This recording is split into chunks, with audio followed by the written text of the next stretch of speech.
Hello friends, welcome to Banking Nagari. My name is Vaibhav Saini and today I'll teach you inequalities, which is a topic of reasoning, and this is the easiest topic for beginners or freshers. So inequalities मैं आपको shortcut या फिर एक trick के साथ सिखाऊंगा जिससे आप विद इन 1 मिनट आप 4 to 5 क्वेश्चंस इजीली कर पाएंगे प्रीलिम्स में। तो चलते हैं। सबसे पहले इनइक्वालिटीज़ में इन सिंबल्स का यूज़ होता है greater than, less than, greater equal, less equal, equal to and inequal. Inequal का यूज़ इतना एग्जाम्स में देखा नहीं गया बट फिर भी आ सकता है। सो चलते हैं। सबसे पहले आप एक बार क्वेश्चन देख लीजिए। अगर आप फ्रेशर हैं तो आपको एक बार पहले क्वेश्चन देखना है कि क्वेश्चन होता कैसा है। आपको स्टेटमेंट गिवन होगी, ये आपको स्टेटमेंट गिवन है और आपको इन दो कंक्लूजन्स को चेक करना है कि ये फॉलो कर रहे हैं स्टेटमेंट को या नहीं, और देन इन 5 ऑप्शंस में से आपको अपना ऑप्शन टिक करना है। तो सबसे पहले मैं आपको शॉर्टकट या फिर इसके ट्रिक समझा देता हूँ। सपोज करिए ये ग्रेटर देन का सिंबल बना हुआ है और इसमें हमको ये बात ध्यान रखनी है कि जिस तरफ से इसका माउथ ओपन है उस तरफ से हम इसमें एंट्री ले सकते हैं, जिस तरफ से इसका माउथ क्लोज है उस डायरेक्शन में एंट्री हम नहीं ले सकते। ठीक है।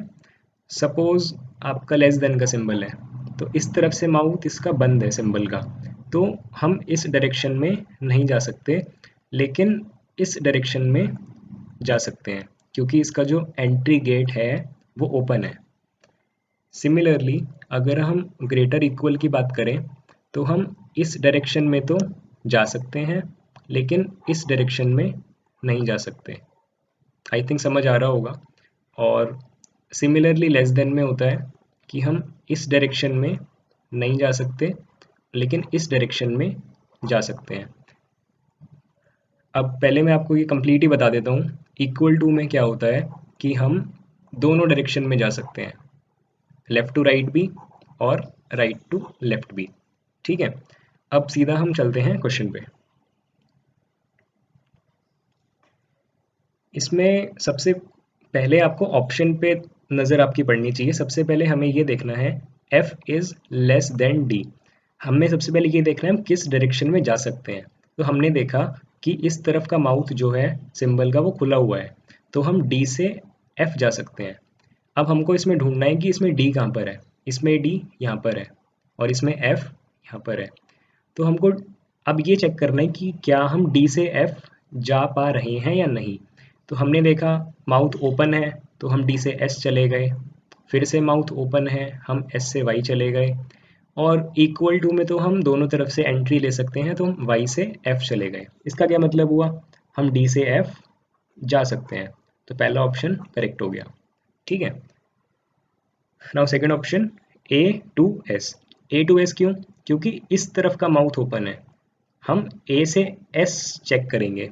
s से a क्यों चेक नहीं करेंगे? क्योंकि s से a तो हम जा ही नहीं सकते क्योंकि इधर का माउथ क्लोज है। So we have to check a to s। Now a is here and s is here. हमने देखा कि हम a से t चले गए, ठीक है, फिर हम t से f भी चले गए क्योंकि माउथ ओपन है, फिर हम f से y भी चले गए, लेकिन जब हम y पर आ गए तो हमने देखा कि y से s हम नहीं जा सकते। क्यों नहीं जा सकते? क्योंकि जो सिंबल है ना उसका माउथ वो क्लोज है। तो इसका क्या मतलब हुआ? इसका मतलब हुआ हम a से s तक नहीं जा सकते। तो सेकंड ऑप्शन हो गया गलत। सो आपका ऑप्शन क्या हुआ? Only one follow. अगर अभी भी समझ नहीं आया तो आगे अभी 4-5 क्वेश्चन और हैं, उनमें इजीली क्लियर हो जाएगा। सेकंड क्वेश्चन, सबसे पहले कंक्लूजन पे नज़र। u से g जाना है क्योंकि इधर का माउथ ओपन है तो u से g चेक करना है। u ये रहा, g ये रहा। हमने देखा हम u से j चले गए, j से g चले गए, तो आपको ये लग रहा होगा कि ये सही है कि हम u से g चले गए, लेकिन ये गलत है। उसका एक छोटा सा रूल और होता है कि अगर इक्वल टू लगा हुआ है सिंबल के साथ, सपोज ये लिखा है a greater than equal b, तो फिर जब आप चेक करोगे ना तो आपके स्टेटमेंट में भी इक्वल टू हमेशा होना चाहिए। इट मीन्स इक्वल टू साथ नहीं छोड़ेगा। जैसे मैं एग्जांपल देता हूँ, A greater than B equal to C greater than equal to D, और हम ये स्टेटमेंट है और हमसे कंक्लूजन में पूछा है A greater than equal to D. तो अब मैंने बोला है अगर कंक्लूजन में इक्वल टू लगा हुआ है ना, तो स्टेटमेंट में भी इक्वल टू होना चाहिए हमेशा। अगर वो गायब है एक भी स्टेप में तो वो गलत हो जाएगा।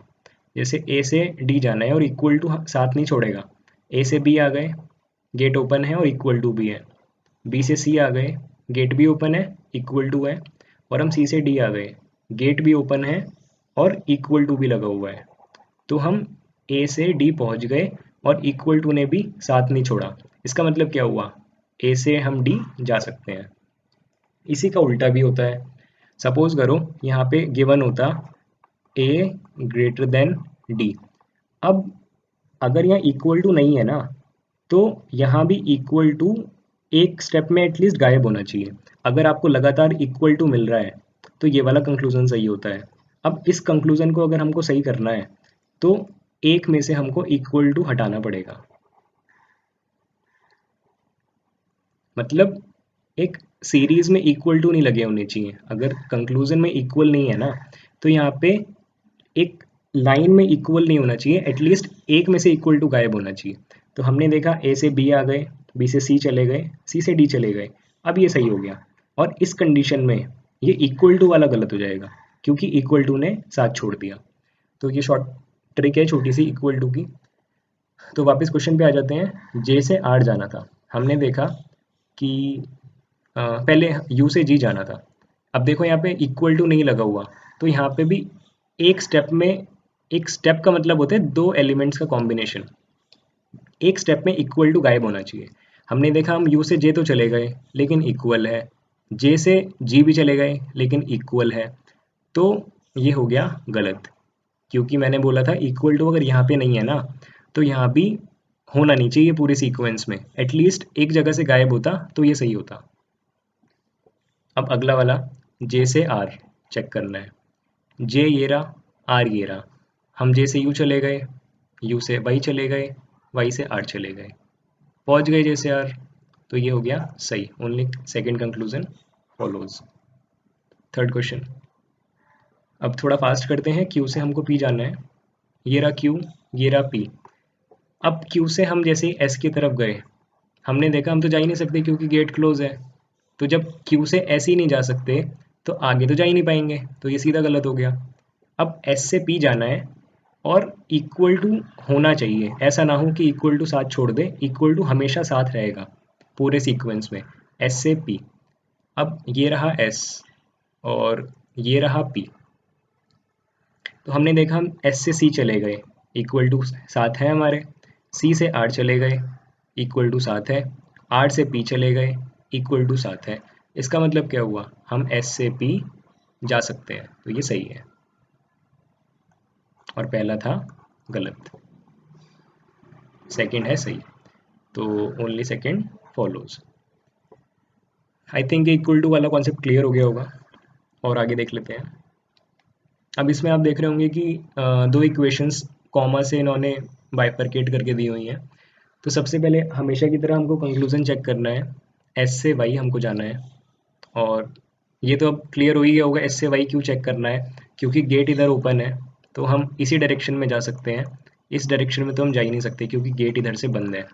तो एस से वाई चेक करना है। ये रहा एस, और अब देख, अब इधर तो हमको वाई दिखाई नहीं दिया तो वाई हमने यहाँ देखा। अब हमें कोई ऐसा एलिमेंट ढूंढना है जिससे हम वाई तक पहुंच सके। अब हमने देखा वाई तक हम ए से तो पहुंच नहीं सकते क्योंकि गेट क्लोज है, लेकिन हम एल से वाई जा सकते हैं। ठीक है ना, एल से वाई। अब हमको ये देखना है कि क्या हम एस से एल जा सकते हैं, क्योंकि एल से वाई तो जा रहे हैं। तो हमें एस टू एल चेक करना है। हमने देखा कि हम एस से क्यू जा सकते हैं, ए जा सकते हैं, आई जा सकते हैं, लेकिन हम एस से एल नहीं जा सकते। तो ये हो गया गलत। अब चेक करते हैं सेकंड, आर से क्यू। अब आर हमारा ये रहा। अब हमने देखा कि हम आर से केवल ए तक जा सकते हैं, क्योंकि आर से ए का गेट तो खुला हुआ है, लेकिन ए से आगे नहीं जा सकते क्योंकि गेट क्लोज है। तो अब हमें चेक करना है कि क्या हम ए से क्यू पहुंच सकते हैं, क्योंकि आर से क्यू जाना है ना। आर से हम ए आ गए, क्या ए से क्यू जा सकते हैं? बिल्कुल जा सकते हैं। ये रहा ए से क्यू।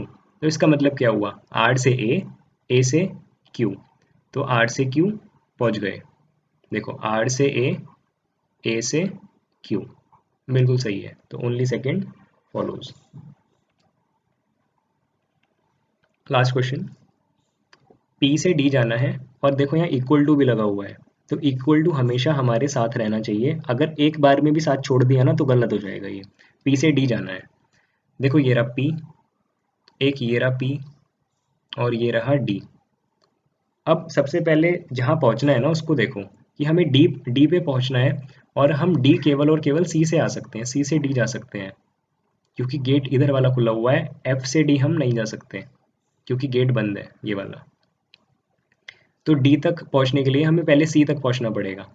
अब हमको चेक करना है कि वो कौन सा रूट है जिससे हम पी से सी तक पहुंच सकते हैं। तो देखो ये रहा, पी से बी आ गए, बी से सी आ गए और सी से डी आ गए, ठीक है। और इक्वल टू लगा हुआ है, और देखो इक्वल टू भी हमारे साथ है, ये रहा, ये रहा और ये रहा। तो ये हो गया सही। सेकंड है सी से एम, हमको चेक करना है। तो दो सी हैं, देखो एक सी तो ये रहा, एक सी ये रहा।